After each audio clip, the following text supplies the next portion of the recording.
My name is Anne Pickard, and I have been working here for 13 years in education, and it's a really good gig. Marian Frances White, I first met when I was a teenager, so we're going back a few moons. She's an award-winning author and poet and filmmaker.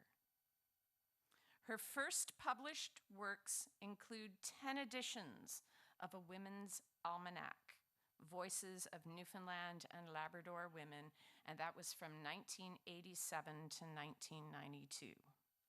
And I had those myself. Yeah.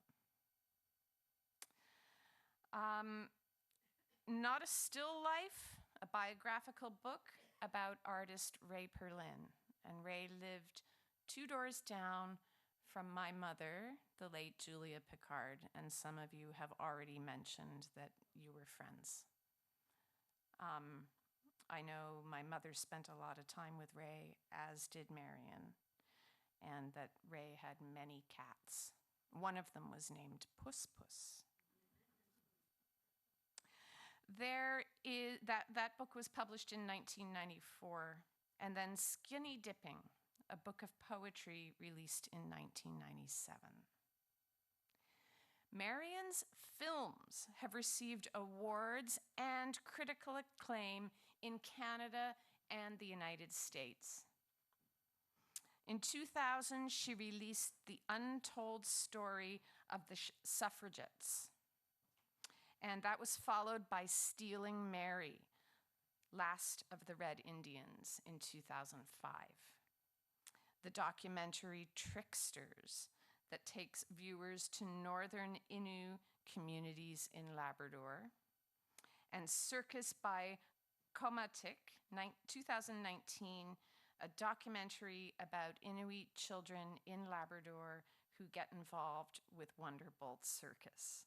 Like, what a combination. I sat last year up at MUN when Marian received the Lifetime Achievement Award from the YWCA Circle of Distinction, and it was my honor to be at the same table. I'd like to invite Marian up to the stage now, and she's going to take us on a journey through her career, and I'm really excited about this, and it's going to probably jostle a few things in your mind. So welcome Marian to the stage. Marian is a senior with silver hair that's got some purple in it. She's wearing a multicolored shirt and a purple scarf, looks like silk, black pants, and black shoes.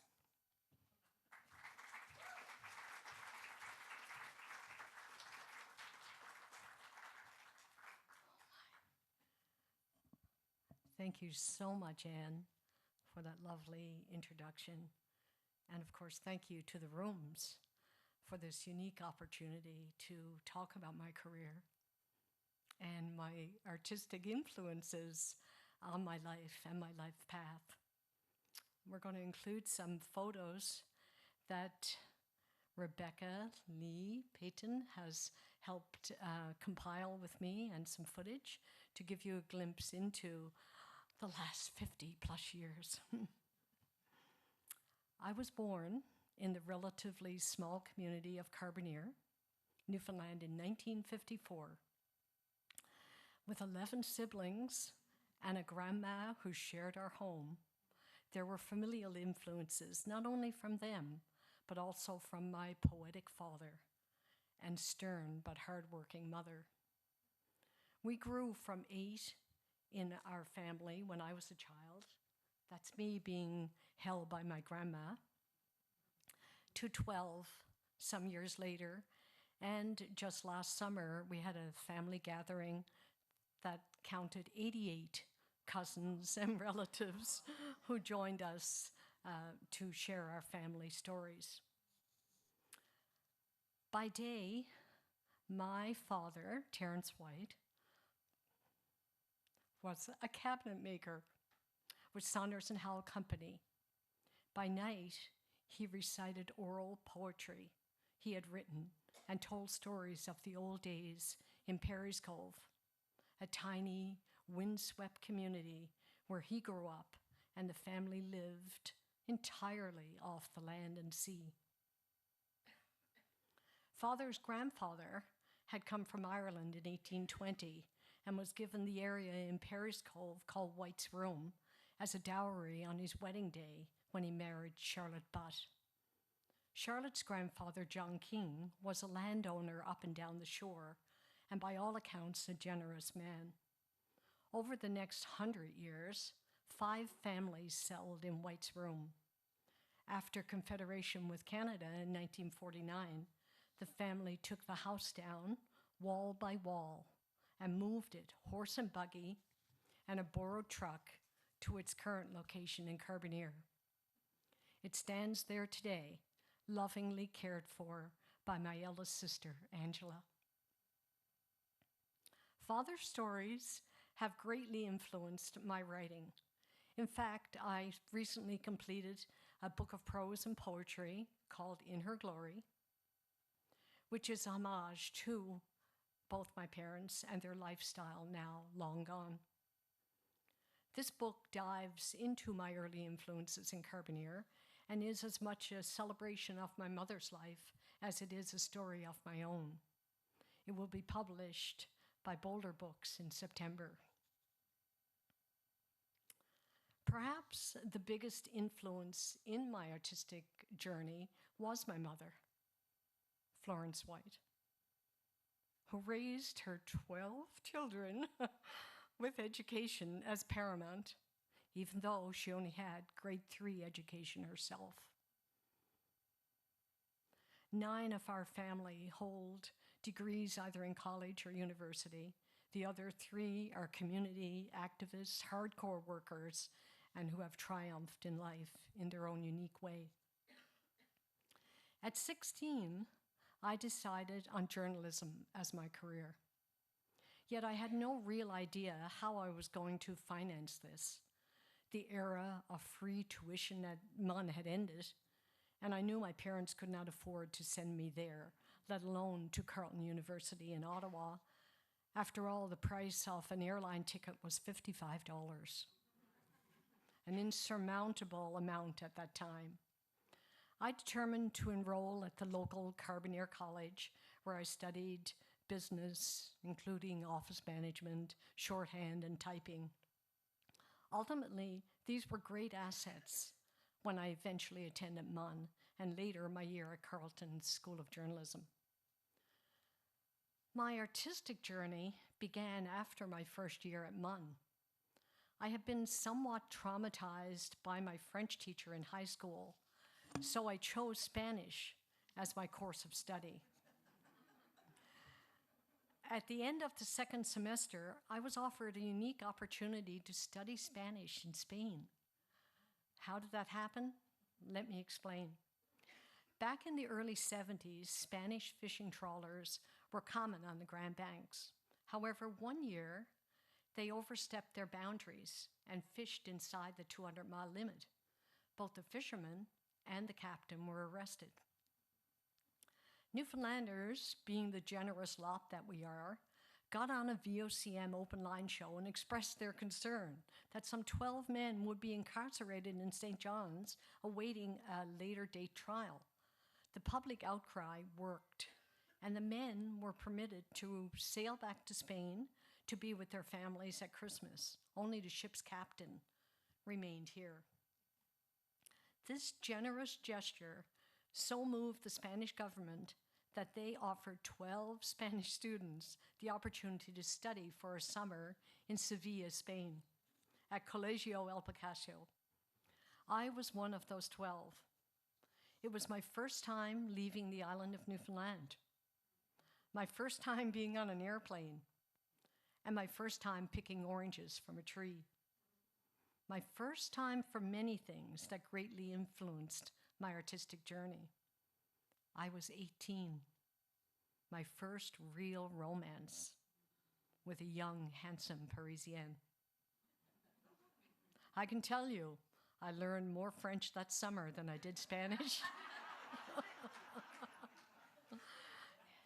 I'll call him Olivier. It was a time of great personal revelation.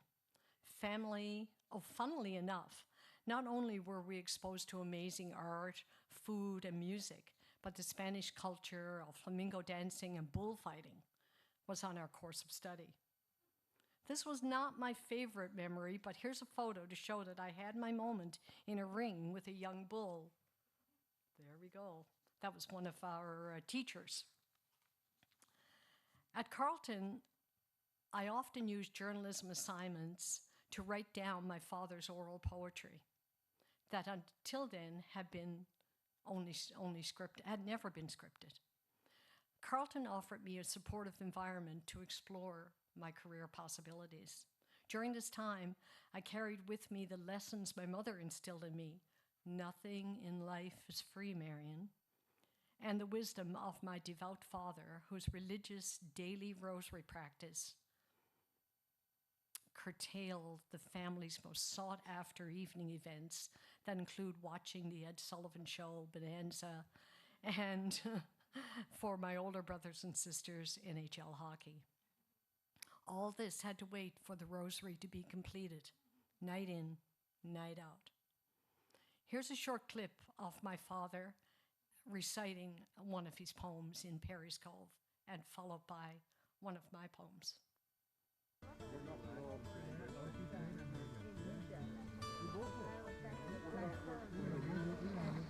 Yeah. I gaze with reverence on your mighty mountains, covered with green fruits and birch and fir, and your virgin peaks and your dark green valleys and silver lakes where the salmon swim. And I'm not forgetting my own dear birthplace in Perry's Cove and Conception Bay, where I roam with boyhood with my companions and enjoyed a measure of youth this day. And in the evening when work was over and the brilliant sun shed its golden rays on our little cottage with whitewashed benches like a finest beauty. The swirling mist from the great Atlantic as it sends sweetness to the ear. The roaring sounds of the great northern music. But I'm content with my earthly vision. Say, in my office I will be done. I lay down my head in the evening shadow. That speedy service will thank you now. Hallelujah. God bless you. Oh, no. Thank you.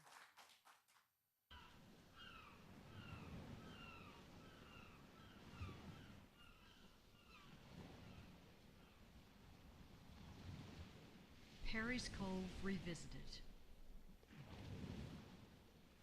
I take photographs, tread lightly to the ocean edge of Hatchet Gulch, look deep into the blowhole where the ocean gasps for breath and sucks rounded beach stones with its panting.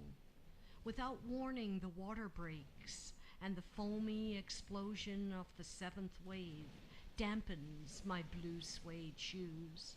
Like me, they are unprepared for this tidal offering. Here where my father fished, where my mother first cried out in childbirth, I find an even tide riding this November wave, one that has not erased the goat's path.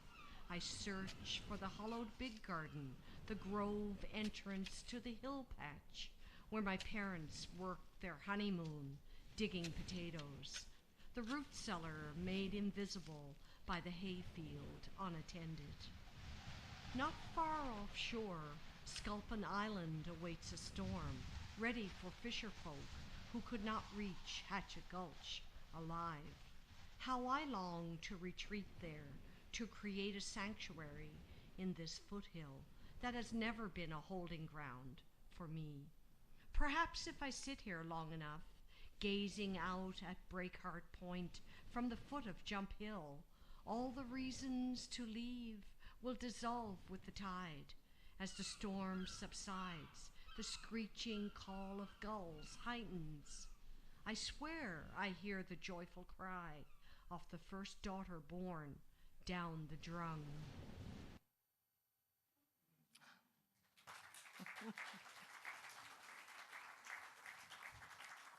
Thank you.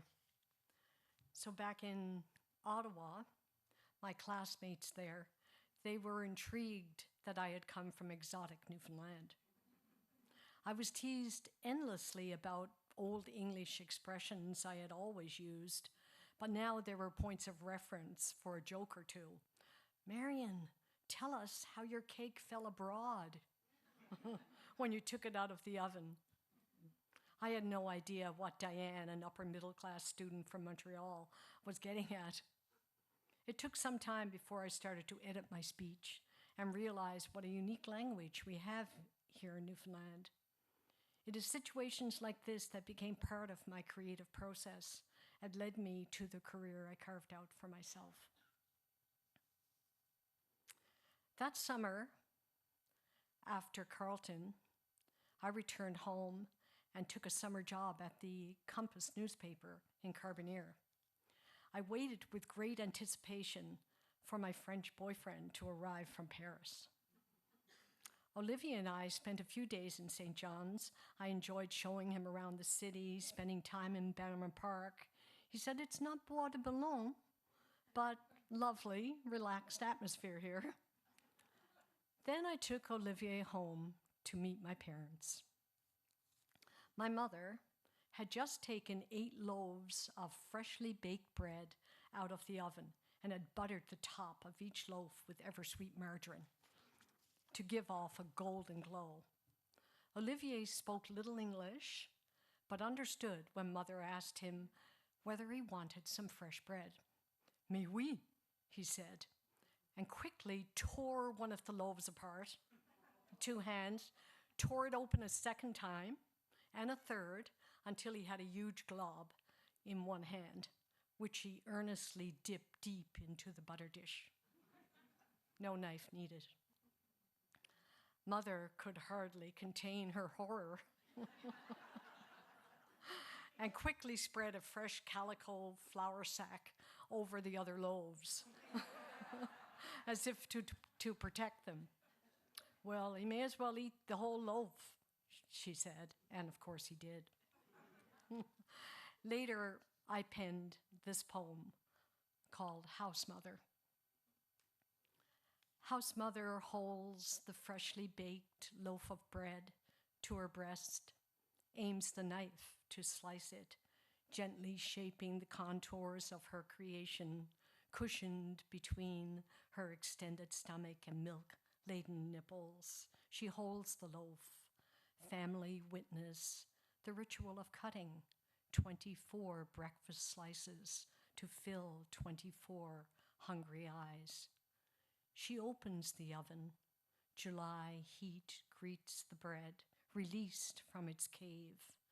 Daily communion for her children. She, the priest.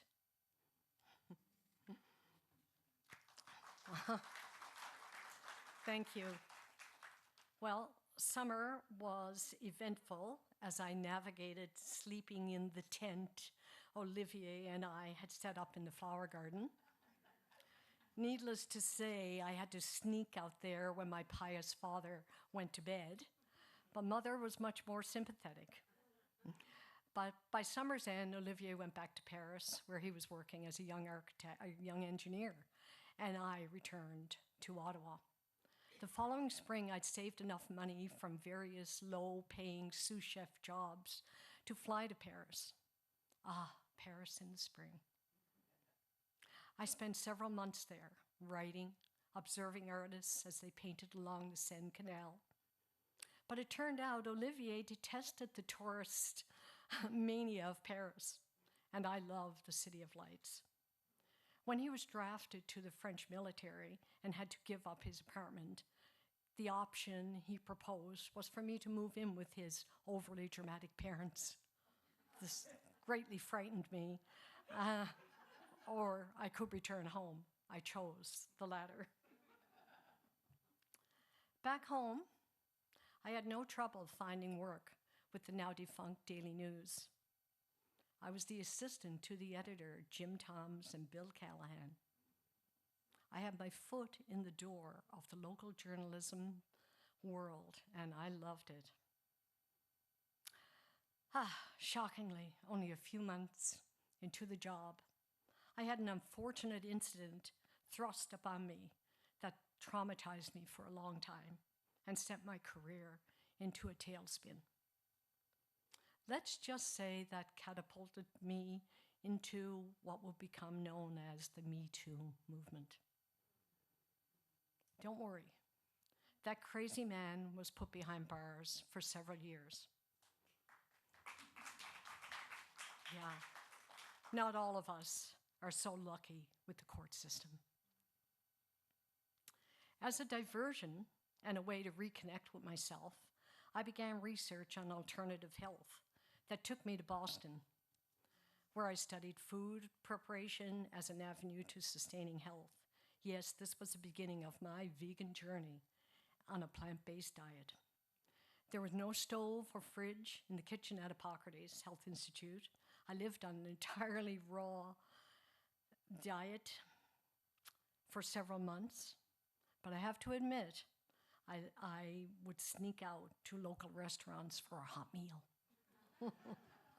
It was at Hippocrates that I was introduced to foot reflexology and other complementary medicines, including herbology, practices that sustain me to this day. But that's another aspect of my life story. Eventually, I published 2 cookbooks, the most recent being Island Vegan, that celebrates this journey. So, back in the 70s, the women's movement was at its height in Boston. Women like Betty Friedan, Gloria Steinman were giving talks at nearby coffee houses, and I was lapping it up. To keep track of all these daily activities, I purchased an agenda book featuring women artists, political activists, writers, mothers, and professionals in their many walks of life. Using that agenda inspired me when I came back to St. John's. I began to unearth stories of women and wondered why I had never learned about them in history books, and decided to create the first Woman's Almanac. That was 1987. The Almanac became an annual celebration of local women who had rarely been acknowledged in our history books. Finding a way to celebrate women's voices gave me a voice to express my concern over issues such as foster care, pay equity for women, highlighting Indigenous issues, gay rights, lesbian rights, and of course, celebrating writers who had come before me, women like Margaret Dooley and Cassie Brown. Finally, I was starting to pen my own voice in prose and poetry. My first 2 books, Skinny Dipping and Mind Your Eyes, were written simultaneously as I created the annual almanac over that 10-year period. Unearthing women's stories led to finding my own voice. After all, isn't it essential to know ourselves if we dare dive into other people's lives? In all my creative work, I've been motivated by other artists to not waste time, to dive deep into whatever inspires me. For several years, I was captivated by the artist Ray Berlin. From the first time I went to the Pollyanna Gallery on Duckworth Street, where she had her first visual art exhibit, I was scouting around for intriguing women to highlight in my almanac, and Ray quickly jumped to the top of my list. Ray invited me to her home on Rennie's Mill Road for tea. I bought blueberry scones that I had made, which she delighted in. Ray had a sketchbook or 2 on her table and remarked that she had more. When I said I would love to see some, she laughed and said, "How much time did I have?" I said, "Ray, I have all afternoon, at least until my daughter Anna Harrio gets out of school."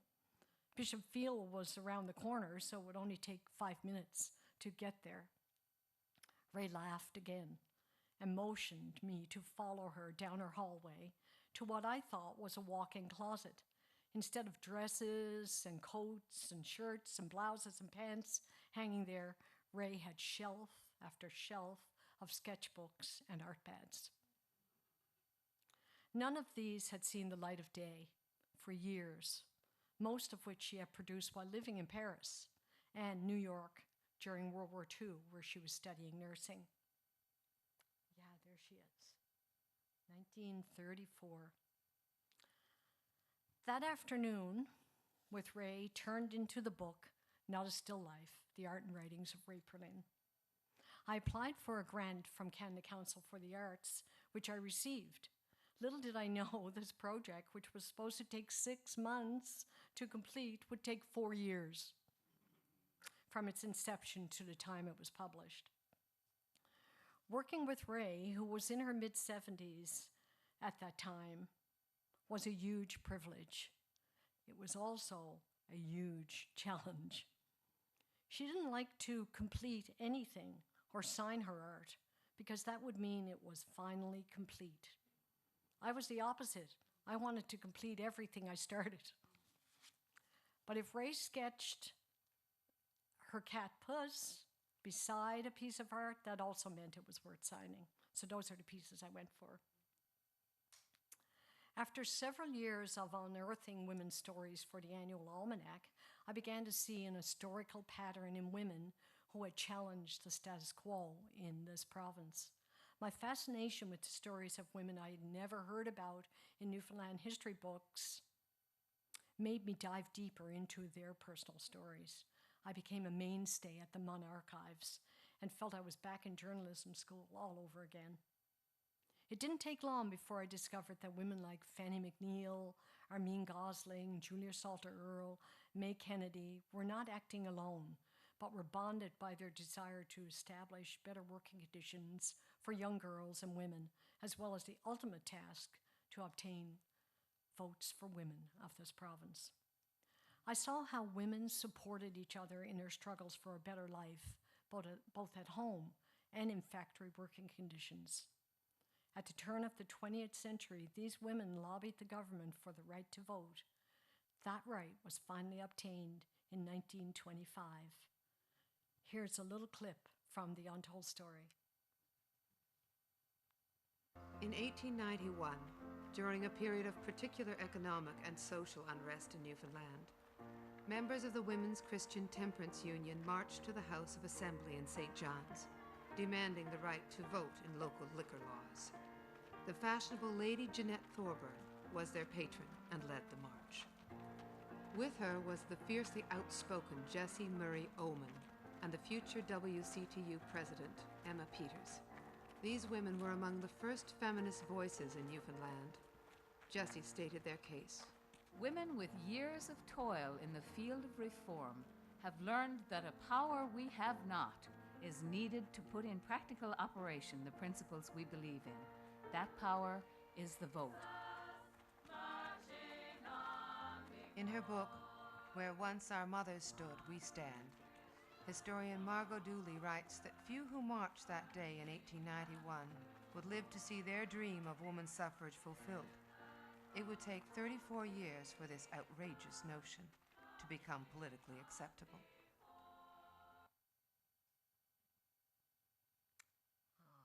There you go. That's a little tease, eh? Oh, my. As in our daily lives, one work led to another, and that's when I was compelled to make this film. It took 5 years to finance and produce. Why did it take so long? Because I had to convince Telefilm Canada and the other national film financiers that this was an important story, not just for Newfoundland and Labrador, but for all of Canada. I was pleased when it finally took awards in Canada and in the United States. After that wonderful but arduous 5 years, I wasn't sure I would ever make another film. As my friend Lily Fortin says, the only thing glamorous about working in the film industry is saying you're working in the film industry. However, Vision TV, who had been one of my main broadcasters and financiers, asked what I would like to do. No pitch necessary, they said, just tell us. It was at this time that Wonderbolt was starting to take off on a wider national focus, with my partner Benny Malone as its artistic director. Our daughter Anna Harriel had attended MUN and, like me, wanted to branch out.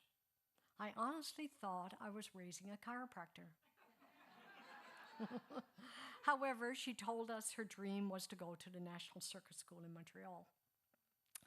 That year, Anna Harriel enrolled at Concordia University in Montreal to study Spanish. I was delighted, as she was already fluent in French, so I also knew, but did not tell anyone, that she was in Montreal doing private training as an aerialist, with the express intention of auditioning for the National Circus School. Once she completed that audition and was accepted, the first Newfoundlander ever to be enrolled in École Nationale de Cirque, I might add. Yeah, Anna Harriel. I had to accept I had another circus performer in my family. But if I was going to spend time with them, I may as well make a documentary on the history and joy of clown and circus life. Hence, Foolproof was born.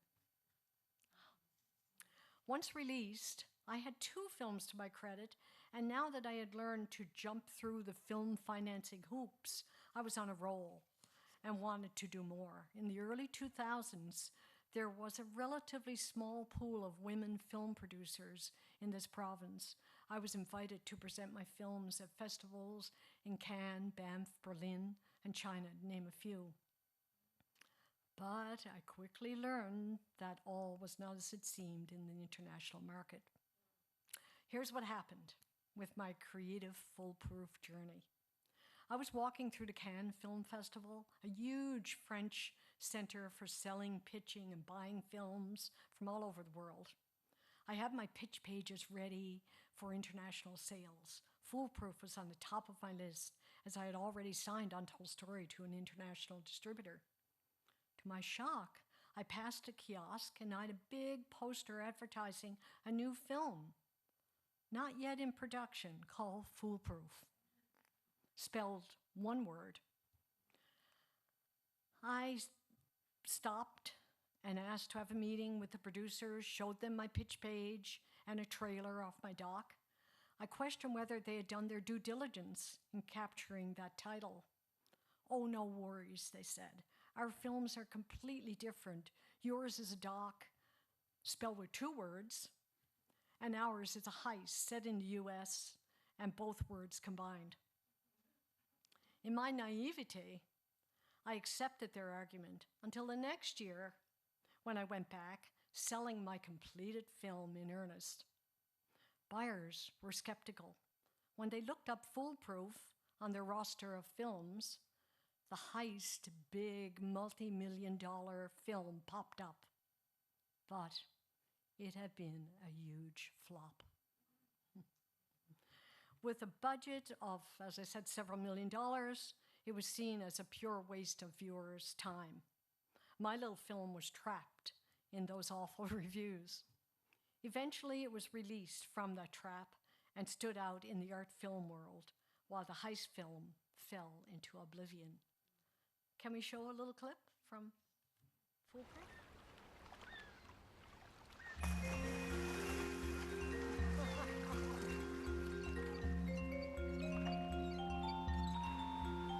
Clowns and circuses have often existed on the fringes of society. Hi, I'm Benny Malone. I'm a clown and circus performer. Let me take you on a circus family odyssey that begins here on the island of Newfoundland, off the coast of Canada, on the eastern edge of the Western world.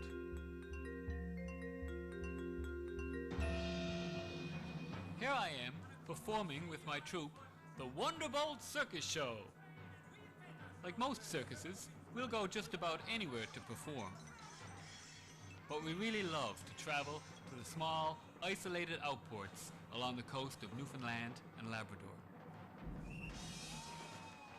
Most of these out-of-the-way little towns don't usually get traveling shows, let alone a circus performance.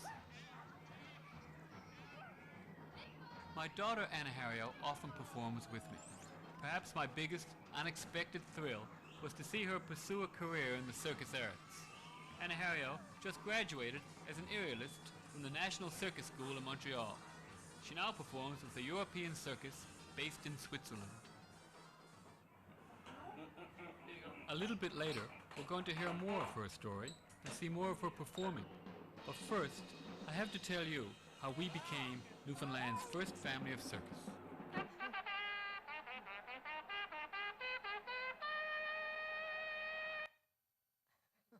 So, oh my.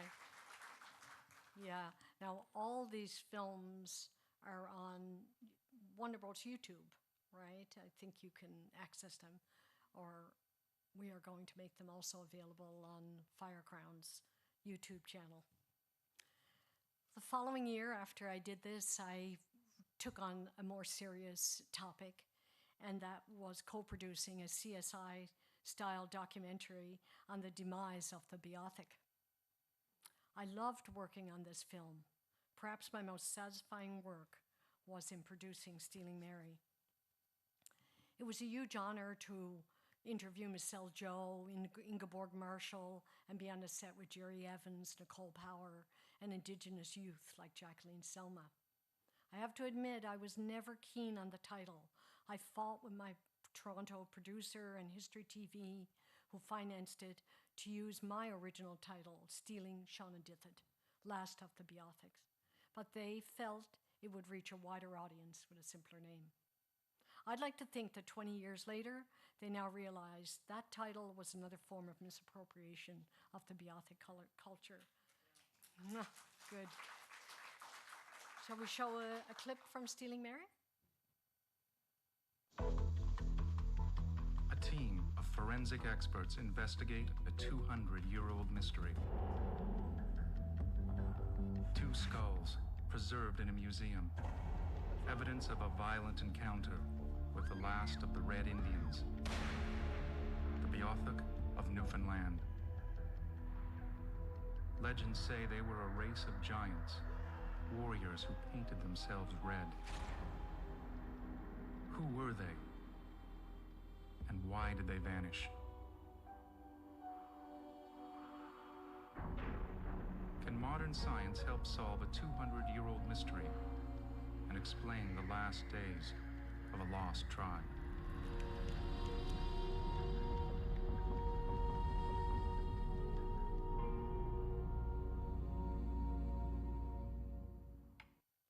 There. Yeah, and from there, I became involved in the Labrador, Innu and Inuit cultures, shooting documentaries there, especially following Benny and Wonderbolt as they shared their skills and made shows with the youth of Labrador. These films are on Wonderbolt's YouTube channel. And do we have a clip of Circus Pagomatic, Rebekah? Okay, let's show that. And this, look at this. This is awesome. Try doing it behind your head. So, go up. But at the end of the day, today, I can walk on stilts, a little bit ride on a unicycle. I can juggle better than I could juggle clubs. I learned the stilts, the poi, juggle scarves, juggle balls. Could a little bit ride a unicycle, and I think that's it. My plan tomorrow for the circus show, I think I'm gonna club juggle and juggle with Riley. What about you? And tomorrow in the show, I'm gonna be using the stilts and using the costume, like Benny said, or Benny, and I'm gonna be juggling with Dev and using the poi And the rollerball. Yeah. Oh, so It's so rewarding to see them take up these skills. And in the middle of all this, here in St. John's, there's a major international circus festival brewing, and the incredible work that Enihirio has brought back to this province, along with Wamut Benny. I would really like to show a couple of minutes of that before we move on to anything else. Welcome to the 5th annual St. John's International Circus Fest. It's really a success story that Benny has brought circus to Newfoundland for the last 40 years. 50 years of this, but 40 years, right? Let's celebrate circus's unique ability to reach out and change people's minds, souls, and bodies. It's the place that makes the event. How can you make that event so much part of the fabric of the city that you couldn't imagine it anywhere else? This is with you, it's for you, it's us, it's together, it's exchange for a purpose and a reason. What we're trying to do is develop amazing humans, and if they learn a little circus along the way, that's great too. Culture is happening inside your team, whether you pay attention or not. Teaching by asking questions. They're going to be responsible for their own learning. They're going to actually see that they have a voice in it. The only reason I would go to the pool and train and train and train, because I loved it. As you may know, every year at the Circus Fest, we like to highlight a country. This year was wonderful, Germany. Thank you for all the artists and company who joined us this year. We Germans like to put things in boxes. Entertainment is not paid by the government, arts are paid by government. In Germany, there seems to be some kind of a competition between traditional and contemporary for whatever reason. In the variety scene, it's the only place where I know you can put this all together and it works. If ever you do a career in circus one day, they're looking for very high level acts. You want to work there? Train, train, train, train, train. Raven did amazing because it speaks from the truth, it speaks from the heart, it speaks from somewhere that is really true to them. In Germany for a while I felt quite lonely having kids and performing, so this was something that kept us together. We said, let's just do it. Let's talk about our experience. I have to talk about Miss Lala. She was one of the few successful African-American women performers in her day. Film, children's theater, blacklight, and this is the show that started it all, Harakiri. The clown was supposed to be beautiful, shiny, but he was not supposed to fall down in the dust because really expensive costume. One of my favorite things about circus festivals is giving unsolicited advice to talented young artists. Anyone want to shout out who this is? You know, like you have a certain level of success. You know it's going to work to some degree, but every night before that curtain goes up, you're just going, I hope this is funny. Oh gosh, I hope this is funny. Clown, it's pretty important for me in my life because probably he saved my life many times. With therapeutic clowning, you are going in with literally no agenda. It is not about you and what your act is. Through clowning, we can reverse that and then become a strength. And like, I'm happy not to be good at juggling because then suddenly I can make something out of it. Humanitarian clowns will work with local organizations who knows their needs. We actually brought together 30 people from 15 different communities. To avoid tokenism, there needs to be a relationship built between artist and or an organization.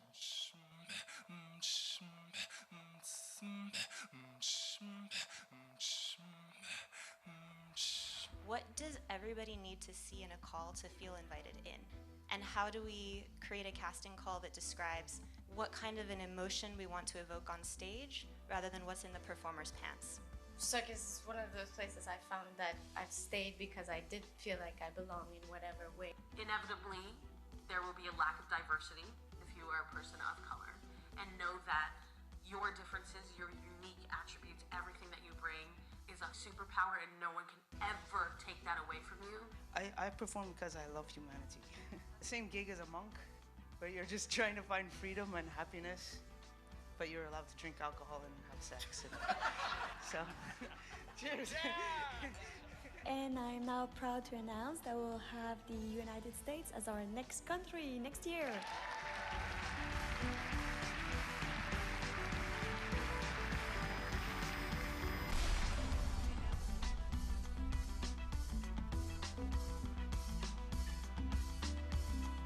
This festival is a gift to those of us who get to come from away to be here with you. You inspire us with this festival. Thank you so much. It's a gift.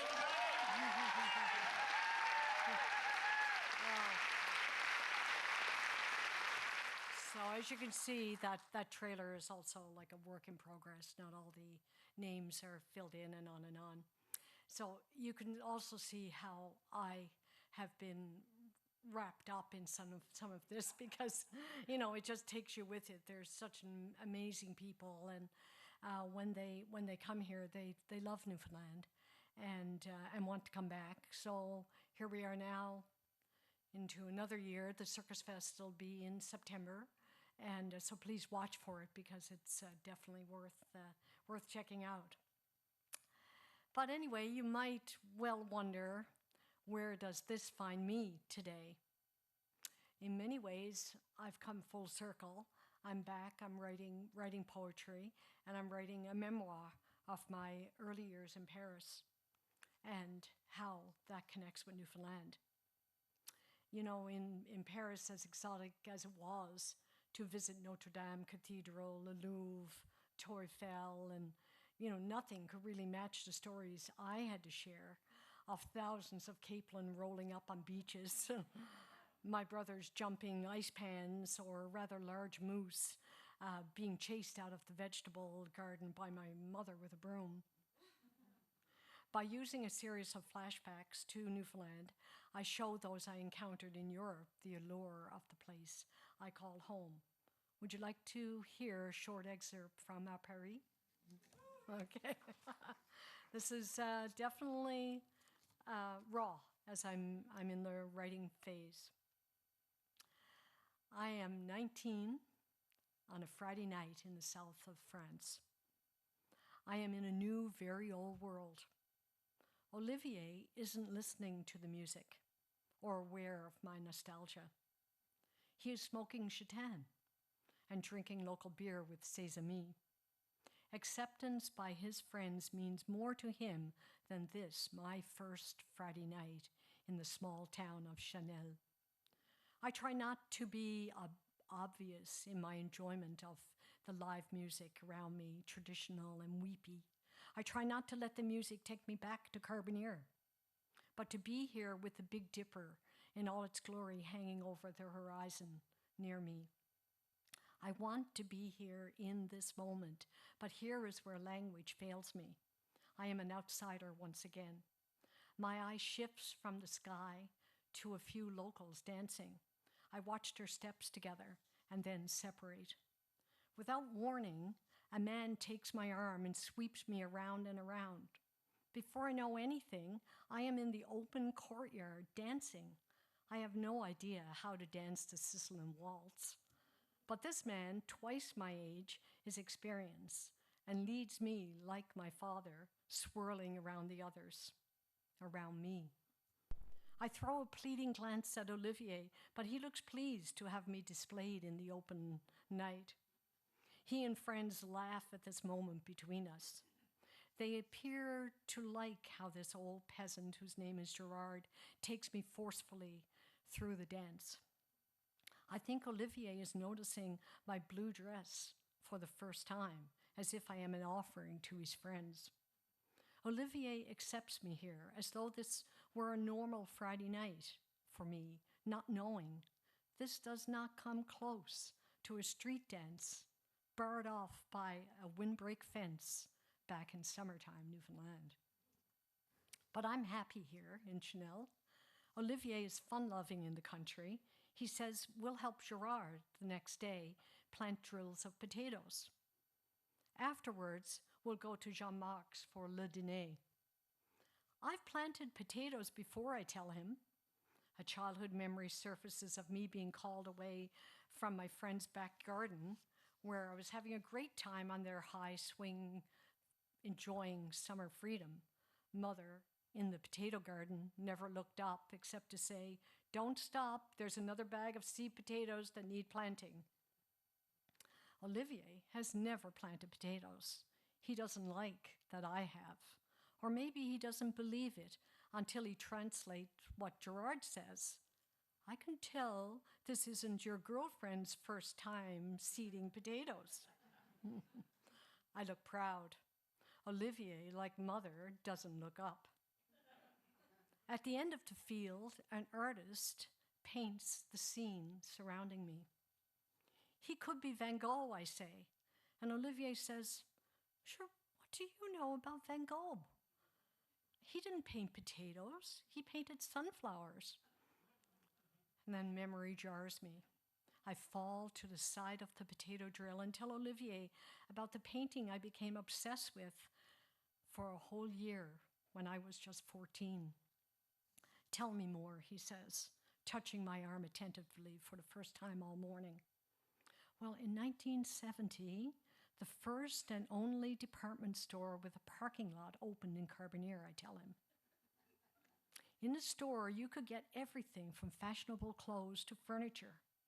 One day, I saw a frame painting trimmed in gold with a field of bright sunflowers, the whole focus and purpose of the painting. I would sit on the display Chesterfield and gaze into the maze of yellow glory until a store walker rooted me off, saying that the furniture was not for sitting on. But every day for months, I would find some excuse to go there, if only for a minute. I drove my sister Frankie crazy talking about this painting, but when she asked who painted it, I said, "I don't know, someone with a strange name like Vincent someone or other." Then one day I went there and it was gone. I go home teary-eyed and tell Mother of my loss. "If that's all you have to cry about," she says, "there's not much wrong with you." "But you don't understand," I wail all the way to my bedroom where Frankie tries to console me. My 14th birthday came about a month later, and when I woke up, the painting was hanging at the foot of my bed, where a crucifix used to be. Just like a dream had come true. "I suppose you're happy now," Mother said. "I put it on layaway a month ago." I hugged her hard and realized at that moment for the first time that she did notice me, whereas before I felt squeezed in, blinded by the brood of siblings around me. Then my memory with Olivier is disturbed by Jean-Marc, who asks me to go see their rabbits. There are so many. Olivier tells me, "Go on, because I'm not really much help with the potatoes after all." Jean-Marc asks me to point to the one I like best. I tell him they're all beautiful, fluffy, and multicolored. I had never seen such plump, fat rabbits. "But you must prefer one," he scolds.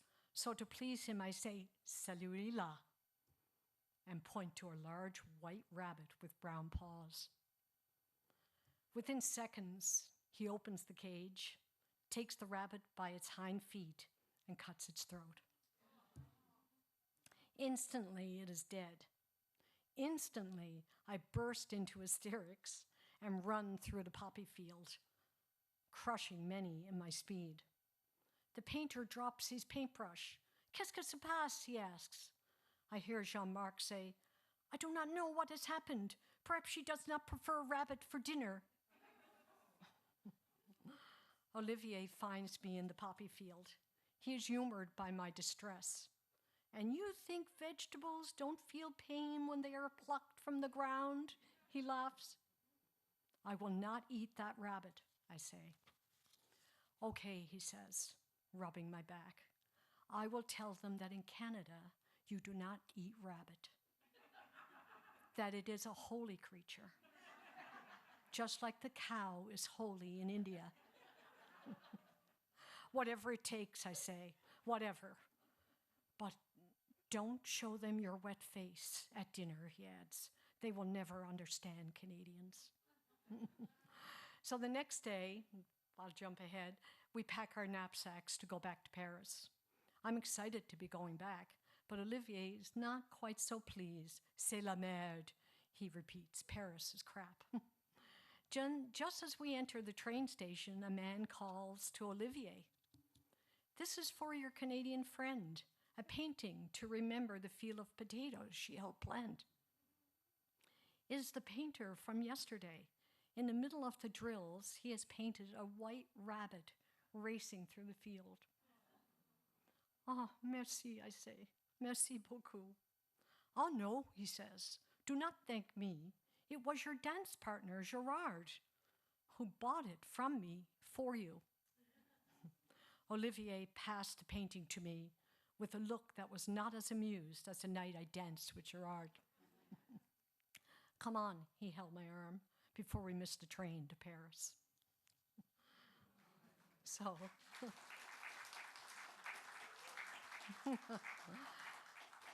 thank you. It's wonderful taking this little romp through my story, my creative story. It's been one of celebrating, diving into the past, into the future. Who would have thought that a young woman at 19 who landed in Paris in the spring of 1975 would find the tenacity to make art through writing and filmmaking. It is this retrospection that has taken me home where I'm very happy to live. Thank you so much for your attention and your enthusiasm for listening today.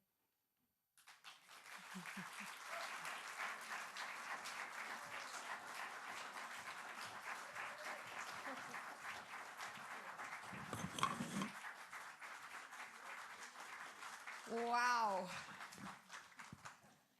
That was an incredible presentation, and I only cried twice. So I am going to open it up to the floor for maybe 3 or 4 questions. And I actually have a question. After he went to military service, did you ever see him again?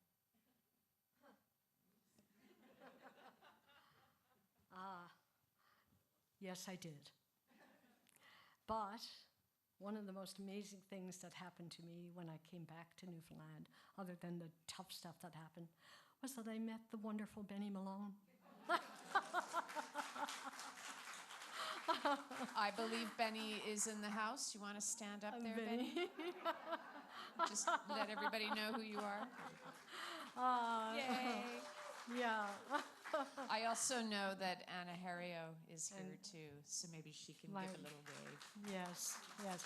But when, I will say that when Anna Harrio was a little girl, we went back. Actually, Benny, it was when you were studying in Paris. And we found Olivier. We went and looked him up, and by then he had also married and had 2 girls, and of course had Anna Harrio. And actually, did he? Yeah. Okay. Good. And we were so happy. We were all very, very happy to see each other. And he. Let's leave it at that. But it was lovely. If anybody has a question, I'm going to bring a microphone to you. So please wait until I get there before you ask, so that people with low hearing can hear you. So I can see there's a hand up here, and I'm coming.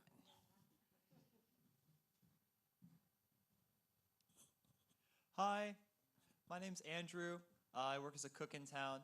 I got to see your film, Steal and Mary, in high school in social studies class. So when it came on the screen, I was like, wow.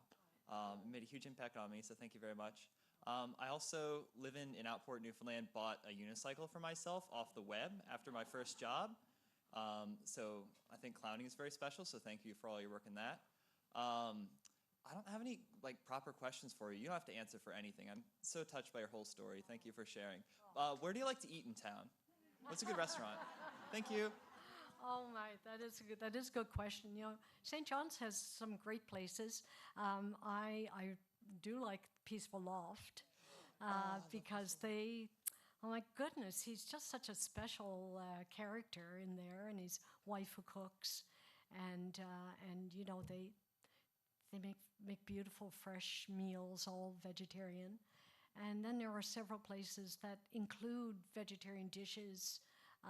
What is one of our favorite, Benny, up on Military or Nook and Cannery? Yes, the Nook and Cannery, which is really, really good. Thank you. Any other questions? Oh, I'm coming. I'm getting my steps in today.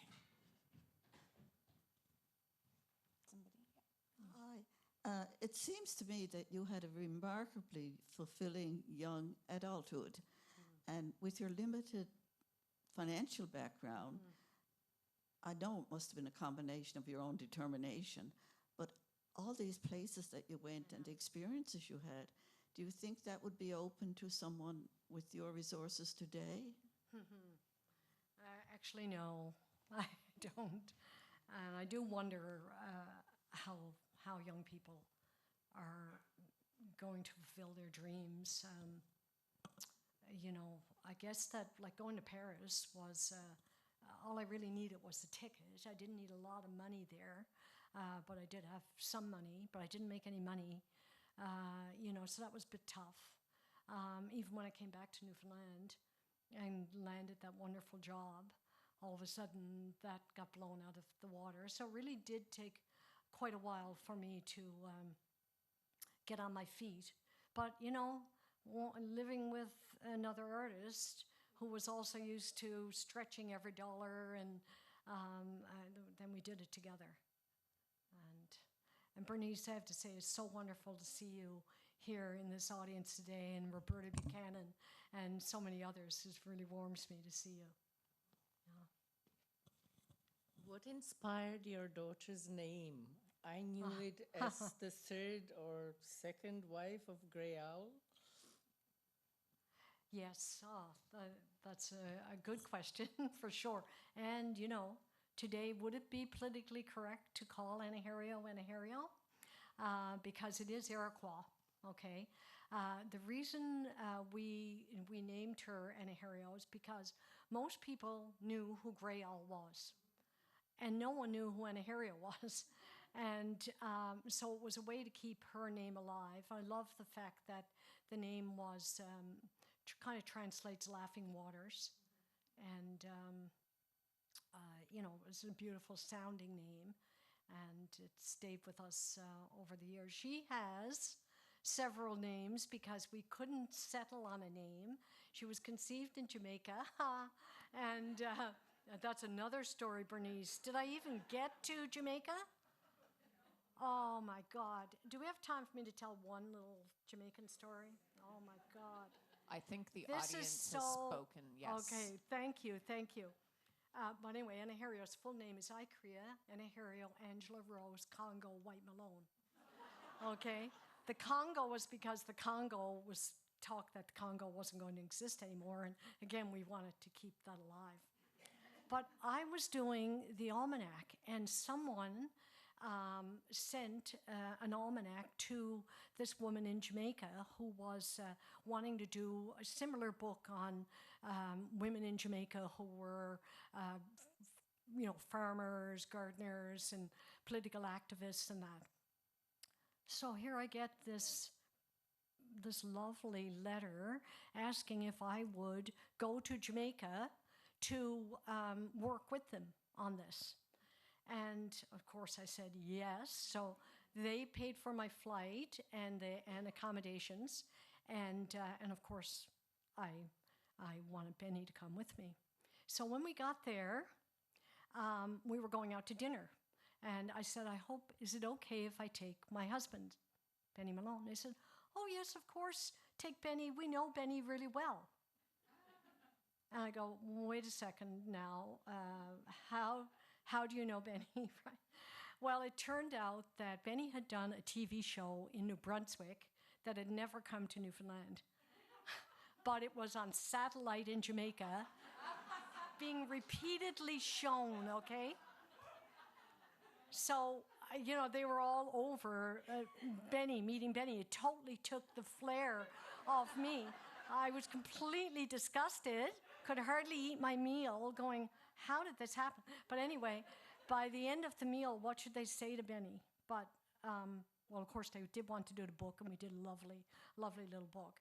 But he said, Benny, would you like to come back to Jamaica and perform, okay? So they pitched right there and then to come back, and he would perform at 5 five-star resorts, and we would get to stay at those resorts while he was performing. So, Bernice, you're talking about not having any money, but as my mother always said, it's better to be born lucky than rich. And I am the luckiest. Not only luckiest because of Benny and Anne Harriel, but the luckiest because of my chosen career, and the luckiest because of the opportunities that it has allowed me. So I traveled all over Jamaica to these incredible resorts, which I would have never stayed at otherwise, because you couldn't afford it. And oh, thank you. Well, thank you for saying that, and yeah, much appreciated. Thank you, everybody, for coming.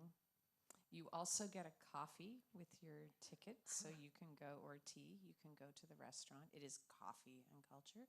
So, yes, and I think Marian is going to be up there having a tea, so you can carry on the conversation. Marian, thank you so much. This has been incredible. Thank you. Thank you, Debbie, Paul.